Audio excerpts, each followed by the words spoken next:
Bismillahirrahmanirrahim. Assalamualaikum warahmatullahi wabarakatuh. Alhamdulillahirabbil alamin.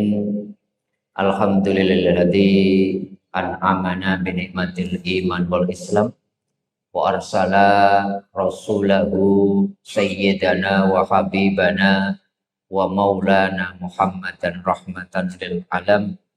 Asyhadu an la ilaha illallah wa asyhadu anna Muhammadan abduhu wa rasuluh la nabiyya wa la rasula ba'dah.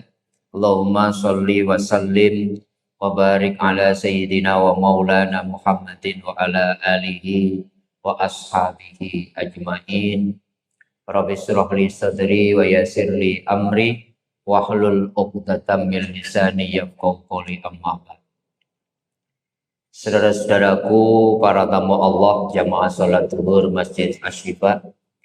Alhamdulillahirabbil alamin. Mari kita senantiasa menghidupkan rasa syukur kita kehadirat Allah Subhanahu wa taala dengan senantiasa mengakui bahwa apapun yang hari ini pencapaian-pencapaian yang kita raih, kita akui itu semata-mata bukan karena ikhtiar kita, tetapi semua terjadi karena Allah memberikan karunia, Allah memberikan izin, dan Allah memberikan kekuatan kepada kita.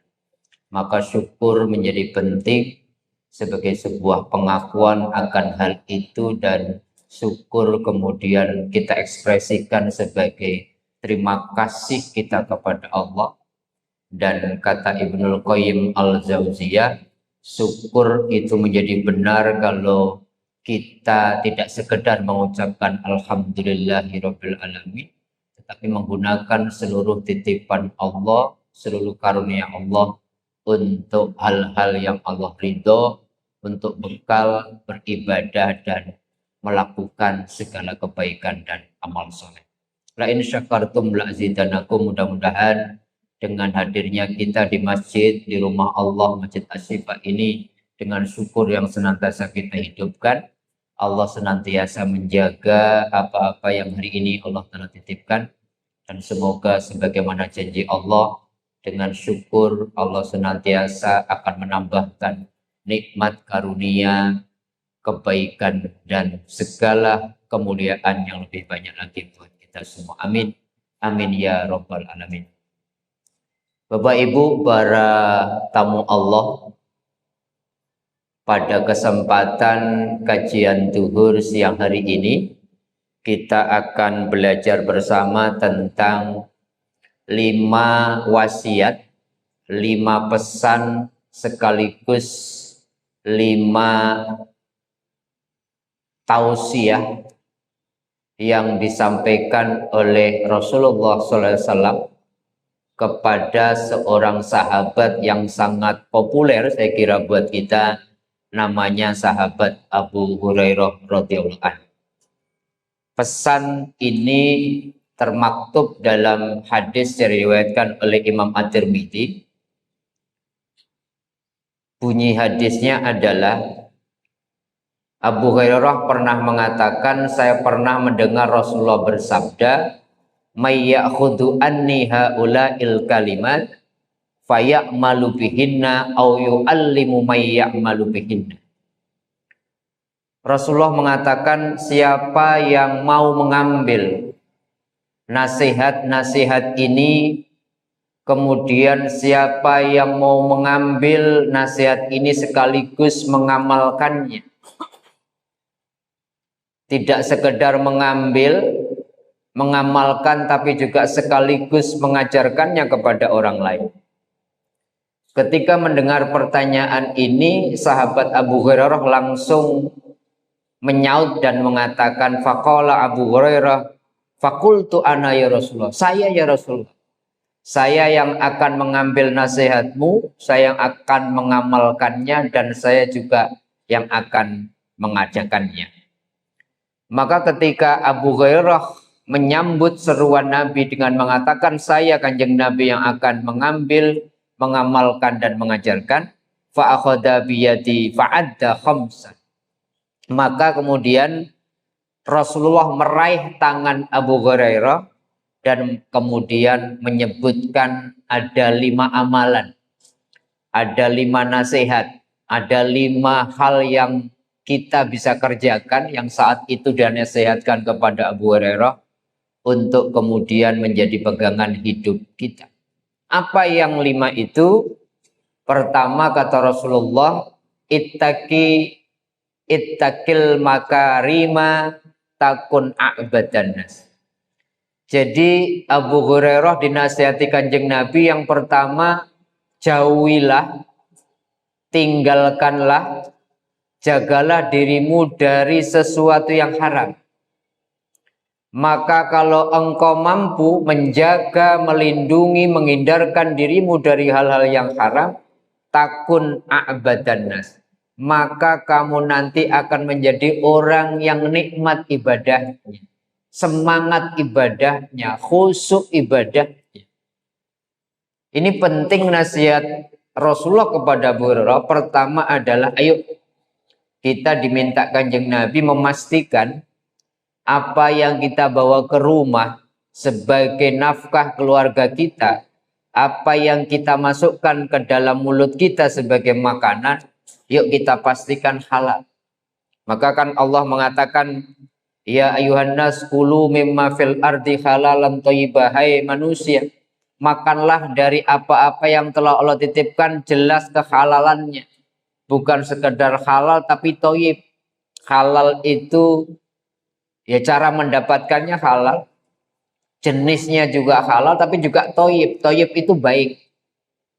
Tidak semua yang halal thayyib. Bagi orang-orang yang kolesterolnya tinggi, tidak semua yang halal boleh dimakan. Bagi orang yang kemudian mohon maaf ada penyakit gula, maka yang manis-manis boleh jadi halal tapi tidak thayyib. Thayyib itu pada sisi vitaminnya, kadar proteinnya dan sebagainya. Betapa luar biasanya Allah kemudian sejak dulu menjaga manusia. Tinggalkan yang haram, maka kita akan menjadi nikmat beribadah. Engkau akan menjadi orang yang ibadahnya khusyuk, ibadahnya tumakninah, ibadahnya semangat. Kenapa kemudian yang haram-haram menjadi korelasinya dengan kekhusyuan kenikmatan ibadah? Karena ternyata kata Kanjeng Nabi, apa-apa yang kita makan dan makanan itu subhat saja, tidak haram, itu akan menjadi daging, akan mempengaruhi kualitas hati kita. Kalau yang kita makan haram, mengeruhkan hati, menjadikan hati kita keras. Kalau hati sudah keruh, sudah kotor, sudah keras, pasti beribadah juga tidak semangat. Beribadah tidak nikmat, beribadah tidak khusyuk. Maka mohon maaf kalau hari ini ibadah kita masih kurang semangat. Sholat begitu sulit untuk khusyuk. Membaca Al-Quran kemudian tidak menikmati seperti layaknya orang berdialog dengan Allah. Ketika kita zikir, tangisan sulit sekali, menetes air mata. Boleh jadi kita harus evaluasi, sudahkah kita semaksimal mungkin menjauhkan diri kita dari hal-hal yang diharamkan oleh Allah Subhanahu. Tetapi kalau kita jaga betul, kemudian kualitas apa-apa yang kita makan, bahkan apa yang kita pakai, Rasulullah pernah mengatakan begini, ada orang yang kemudian sujud berdoa kepada Allah, ya Allah saya mohon ini, saya mohon itu. Kata Rasulullah, mana mungkin Allah akan mendengarkan doa, sementara sajadah yang kau gunakan untuk sujud kau beli dengan uang yang haram.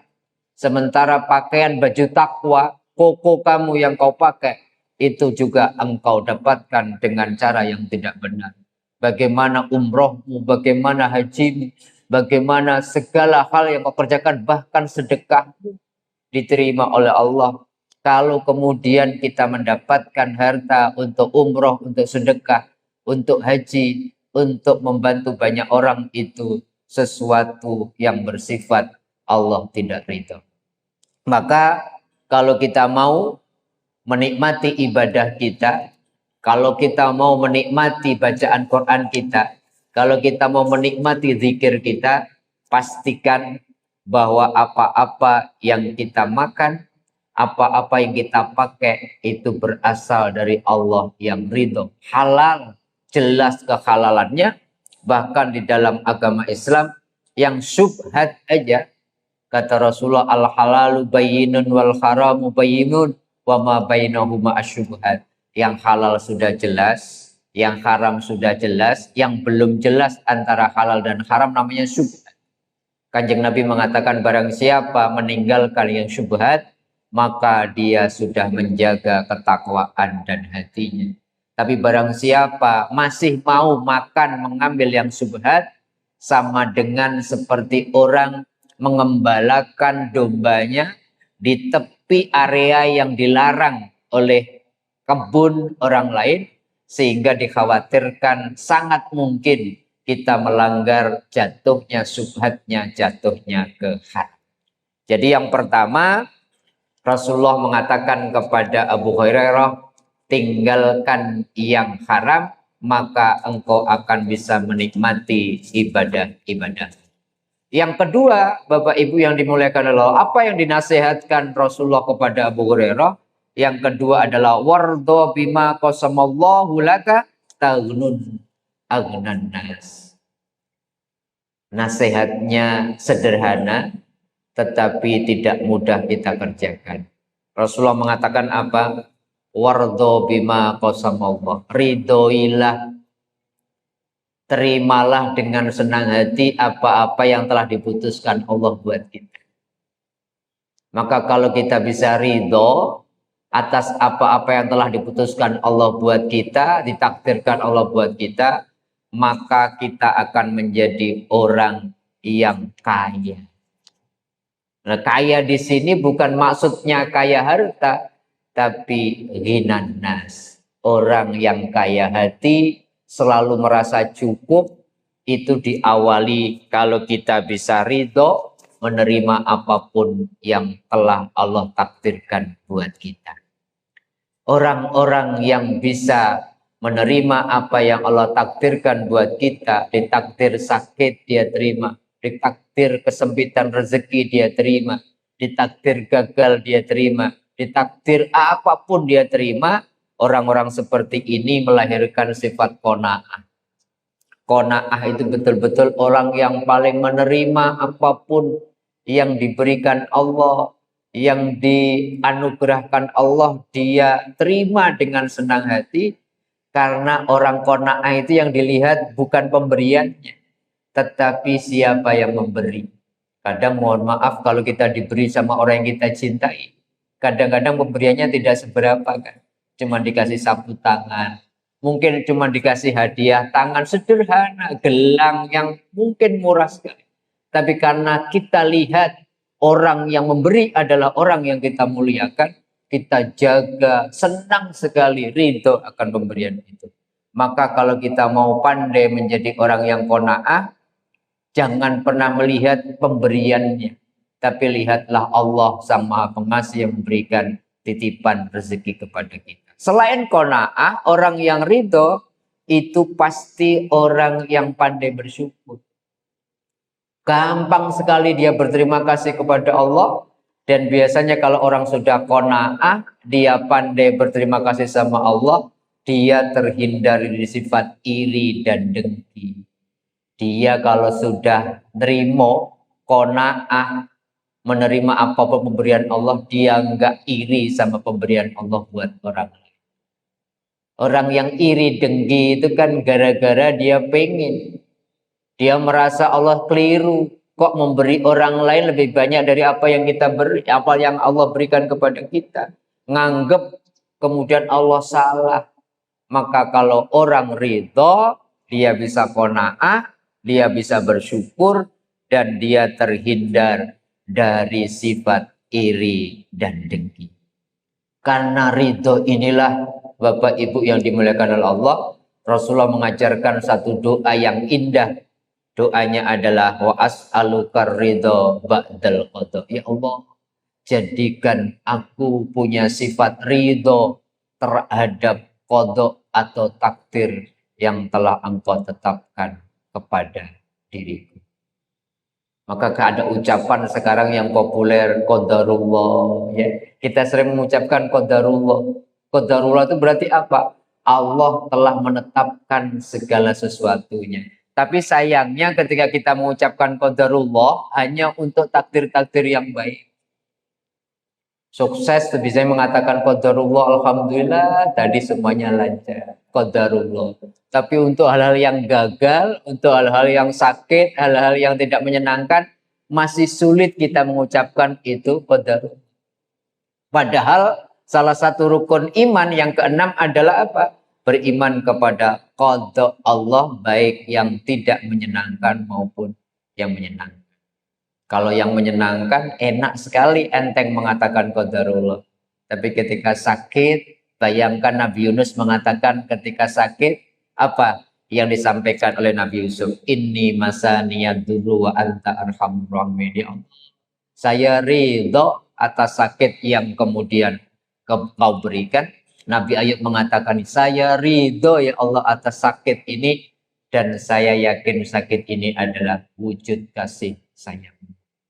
Nabi Yunus ketika dimasukkan ke dalam paus 40 hari nggak nyalain Allah, tapi malah mengevaluasi dirinya dan mengucapkan la ilaha illa anta subhanaka inni kuntu minadz dzalimin. Nabi Zakaria sampai usia sepuh, istrinya mandul, tetapi masih kemudian menerima takdir Allah, tapi tetap berprasangka baik dan mengatakan Rabbi habli min ladunka dzurriyyatan thayyibah wa antas sami'ud du'a. Ya Allah, anugerahkan aku anak keturunan yang soleh dan saya yakin Engkau mendengarkan doa-doaku. Contohlah Nabi Ayub, contohlah Nabi Yunus, contohlah Nabi Zakaria yang ridho atas keputusan Allah. Dan gara-gara ridho mereka, Nabi Ayub kemudian dimuliakan, Nabi Yunus diselamatkan dari paus, Nabi Zakaria diberikan anak keturunan walaupun sudah sepuh, istrinya mandul, tapi malaikat mengabarkan bahwa istrinya Nabi Zakaria mengandung dan anaknya bukan sembarangan, Nabi Yahya, seorang nabi pula. Ayo yang kedua, kita ikuti nasihat Rasulullah kepada Abu Hurairah, apa? Ridho terhadap apa yang telah dibagi, ditakdirkan Allah buat kita. Yang ketiga, nasihat Rasulullah kepada Abu Hurairah adalah wa ahsin ila jarika takun mu'mina. Rasulullah mengatakan, perlakukan, berbuat baiklah sama tetanggamu, maka engkau menjadi mukmin yang sejati. Bayangkan Bapak Ibu, Rasulullah mewanti-wanti Abu Hurairah sekaligus kita semua yang membaca hadis ini untuk berbuat baik sama tetangga. Bahkan Rasulullah mengatakan Jibril itu selalu mengingatkan aku, sering sekali mengingatkan aku tentang tetangga, berbuat baiklah sama tetangga, berbuat baiklah sama tetangga. Sampai saya mengira, kata Rasulullah, tetangga itu akan mewarisi seluruh harta. Hati-hati, iman kita dianggap sempurna kalau kita bisa memuliakan tetangga kita. Tetapi iman seseorang, kata Rasulullah, wallahi la yu'minu, wallahi la yu'minu, wallahi la yu'minu. Rasulullah sampai bersumpah, demi Allah, iman seseorang tidak sempurna. Iman seseorang tidak sempurna. Iman seseorang tidak sempurna sampai 3 kali. Rasulullah mengulang-ulangnya. Kemudian para sahabat mengatakan, wa may ya Rasulullah, siapa orang yang engkau sebut sampai engkau bersumpah tidak sempurna imannya itu? Ternyata Rasulullah mengatakan, orang yang imannya tidak sempurna adalah alladzi la ya'manu jaruhu bawa'iqah. Orang-orang yang tetangganya tidak aman dari lisannya, dari perilakunya. Hati-hati, jangan sampai kemudian ucapan kita mengganggu tetangga kita. Jangan sampai kemudian suara musik mungkin terlalu keras volumenya mengganggu tetangga kita. Jangan sampai kemudian kita memarkir di tempat yang kemudian mengganggu jalan tetangga kita.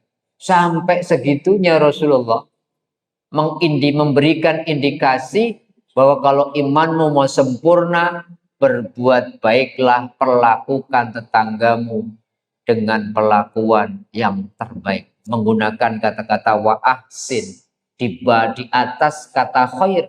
Kalau khair itu Bapak Ibu membalas kebaikan dengan kebaikan. Tetapi kalau ihsan, membalas keburukan dengan kebaikan, membalas kebaikan dengan kebaikan yang lebih baik lagi. Dan ini tidak disebutkan tetangganya itu siapa. Apakah tetangganya sesama muslim, apakah tetangganya berbeda keyakinan. Tetap tidak boleh ada ruang kita mendolimi tetangga kita. Bahkan ada 8 haknya tetangga yang mesti kemudian kita hormati. Pertama, misalkan Rasulullah mengatakan tetangga itu punya hak kalau mengundang kita, kita wajib hadir. Kalau mereka bahagia, kita harus turut bahagia. Kalau mereka bersedih, kita harus empati, menyampaikan bela sungkawa. Kalau mereka berhutang, katanya tetangga itu berhutang, punya hak berhutang bagi kita. Kalau kita punya kelonggaran rezeki, kita kemudian memberikan piutang kepada mereka. Kalau mereka meninggal, kita harus menghantarkannya sampai ke pemakaman. Bahkan Rasulullah mengatakan, kalau engkau membangun rumah, jangan sampai bangunanmu mengganggu sirkulasi udara rumah tetangga. Bahkan Rasulullah mewanti-wanti, kalau engkau masak, maka banyakin kuahnya. Jangan sampai engkau mendolimi tetanggamu dengan bau masakanmu, sementara engkau tidak bagi mereka. Kenapa Rasulullah memerintahkan kita membanyakkan kuahnya? Agar tetangga jangan hanya sekedar mencicipi baunya, tapi kita kirimkan. Maka di kampung-kampung itu tradisi ini masih luar biasa. Orang saling menghantarkan setiap hari kalau masak, itu terbiasa. Dan orang yang menghantarkannya biasanya piringnya, mangkoknya tidak pernah kosong, dikembalikan sama tetangganya. Dan itu ternyata Rasulullah mengatakan sampai bersumpah, kalau engkau berbuat baik sama tetanggamu, maka imanmu menjadi sempurna. Demi Allah, demi Allah, demi Allah, tidak beriman seseorang secara sempurna kalau lisannya masih menyakiti tetangganya. Kalau kemudian perilakunya masih mendolimi tetangganya. Ini Masya Allah, Rasulullah sampai sedetil itu habluminanas diatur dan dicontohkan oleh Kanjeng Nabi. Yang keempat, Bapak Ibu sekalian, apa yang diwasiatkan Rasulullah kepada Abu Hurairah, wa akhibalin nasi ma tuhibbu li nafsik takun musliman. Ini menarik. Rasulullah mengatakan, kalau engkau menjadi muslim sejati, maka perlakukan orang lain seperti kita pengen diperlakukan oleh mereka. Kan kita maunya dihormati, tapi kadang nggak mau menghormati orang. Kita maunya didahulukan, dimudahkan urusan kita sama orang lain, tapi seringkali kita memperlakukan orang lain sebaliknya. Kalau kita mau menjadi muslim sejati, perlakukan orang lain seperti kita pengen diperlakukan oleh mereka. Karena apa? Karena dalam tradisi muslim sejati, dalam tradisi Islam, Rasulullah mengatakan, al-muslimu lil muslimin kal bunyanin wahid. Seorang muslim dengan muslim yang lain digambarkan oleh Rasulullah seperti badan yang satu. Namanya satu tubuh, maka kemudian ya saling membantu. Ketika kepalanya sakit, maka seluruh badannya juga akan merasakan sakit. Maka digambarkan dalam hadis yang lain, muslim satu dengan muslim yang lain itu seperti bangunan yang satu. Semuanya saling menopang. Maka kalau kita mau menjadi muslim sejati, perlakukan orang lain. Sebelum kita bicara, coba bicara itu kita bicara sama diri kita. Kalau saya ngomong kayak gini, saya dengarnya enak. Kalau kita aja dengarnya nggak enak, ya nggak usah kita ucapkan kepada orang lain. Kita pengen dimuliakan, pengen dihormati, pengen ditolong, pengen dimudahkan urusan kita, pengen aib kita dijaga, maka kita juga harus memperlakukan orang lain seperti apa yang kita pengen diperlakukan oleh orang lain. Kalau itu kita lakukan, Bapak Ibu semua, Rasulullah mengatakan engkau akan menjadi muslim yang sejati. Terakhir, nasihat Abu Hurairah kepada Rasulullah kepada Abu Hurairah adalah wala tuksirid dhahik fa inna kasratad dhahik yumitul qalb. Ini Rasulullah mengingatkan jangan banyak ketawa. Karena banyak ketawa, kata Kanjeng Nabi, akan mematikan hati seseorang. Tapi Bapak Ibu jangan ambil kesimpulan cepat bahwa di dalam Islam nggak boleh bercanda, nggak boleh ketawa. Boleh. Rasulullah itu bukan pribadi yang serius terus-menerus. Rasulullah itu bukan kaku, bahkan Rasulullah sering bercanda. Tetapi masih ada batas-batas yang diwajarkan, tidak berlebih-lebihan. Saya punya buku judulnya Tertawa dan Bercanda ala Rasulullah dan para sahabat. Rasulullah pernah bercanda dalam satu riwayat. Ada seorang nenek-nenek datang kepada Rasulullah. Ya Rasulullah, doakan aku biar masuk surga. Rasulullah kemudian mengatakan, Nek, mohon maaf. Di surga tidak ada nenek-nenek. Nenek itu kemudian mengambil ucapan Nabi secara serius, dia pulang sedih betul. Ternyata saya minta didoakan Rasulullah, Rasulullah jelas-jelas mengatakan saya nggak bisa masuk surga. Karena ternyata di surga nggak ada nenek-nenek. Melihat kesedihan nenek ini kemudian Rasulullah mengutus sahabatnya dan mengatakan, maksud saya bukan begitu, saya pengen bercanda.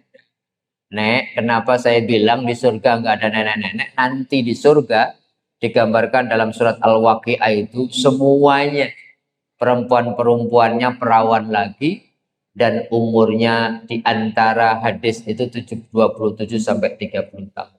Maksudnya nanti nenek kalau masuk surga tidak jadi nenek-nenek lagi, tapi berubah kembali menjadi muda lagi.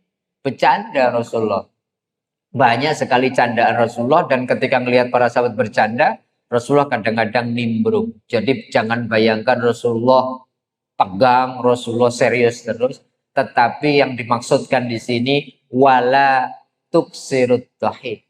Jangan berlebih-lebihan, bersendau-gurau, waktunya habis untuk hal-hal yang lahun, untuk hal-hal yang tidak ada manfaatnya. Bahkan kalau kita baca surat Al-Mu'minun, surat 23, salah satu ciri mukmin yang sukses di mata Allah adalah alladzina hum anil lahwi mu'ridun. Orang-orang dari hal-hal yang gak banyak manfaatnya dia tinggalkan. Termasuk apa? Bercanda yang berlebih-lebihan. Yang kadang-kadang bercandanya bohong isinya. Bercandanya ngomongin orang. Bercandanya mentertawakan aib orang, kekurangan orang. Itu dilarang oleh Rasulullah, dinasihatkan untuk ditinggalkan oleh Rasulullah untuk Abu Hurairah radhiyallahu anhu. Karena apa? Karena kalau kita sering bercanda, hati kita akan mati pelan-pelan. Karena hati itu pupuknya, vitaminnya, energinya itu cuma satu. Bapak Ibu, kalau kita pengen hati kita tentrem, hati kita salim sehat, hati kita tumakninah, cuman rumusnya satu. Surat 13, surat Ar-Ra'd ayat 28. Alladzina amanu wa yatma'innu qulubuhum bidzikrillah ala bidzikrillah tatma'innul. Orang beriman itu hatinya akan tentram, akan tenang, akan bahagia dengan mengingat Allah. Dan hanya dengan mengingat Allah lah hati orang beriman akan tentram. Kata mengingat di sini bukan berarti zikir terus di masjid. Kata mengingat di sini maknanya kata para ulama, setiap amal soleh dan kebaikan yang kau lakukan sama dengan engkau sedang berzikir atau mengingat Allah. Karena zikir itu bisa zikir lisan, mengucapkan kalimat-kalimat la ilallah dan seterusnya. atau bisa jadi zikir hati, mengingat Allah walaupun kita sedang beraktivitas. Atau maknanya zikir ilmu, ketika kita menyebarkan ilmu, ngajar dalam ilmu apapun sedang berzikir. Atau zikir sosial, ketika kita sedang membantu banyak orang, itu juga bagian dari zikir. Orang beriman hidupnya cuman Allah dulu, Allah lagi, dan Allah terus. Setiap saat, setiap momen mengingat Allah dengan hati, selalu melakukan peribadatan, selalu melakukan amal soleh dan kebajikan. Karena setiap ibadah, amal soleh dan kebaikan yang kita lakukan sama dengan kita sedang berzikir kepada Allah Subhanahu wa Ta'ala. Itulah Bapak Ibu semua 5 nasihat yang dianugerahkan, yang diberikan Rasulullah kepada Abu Hurairah, seorang sahabatnya. Yang pertama, tinggalkan yang haram, maka kita akan bisa menikmati ibadah. Yang kedua, ridholah sama apapun yang telah Allah titipkan, telah takdirkan kepada kita, maka kita akan menjadi orang yang paling bisa merasa cukup, qanaah, pandai bersyukur, dan jauh dari iri dan dengki. Yang ketiga, perlakukan tetanggamu dengan perlakuan terbaik, maka imanmu menjadi sempurna.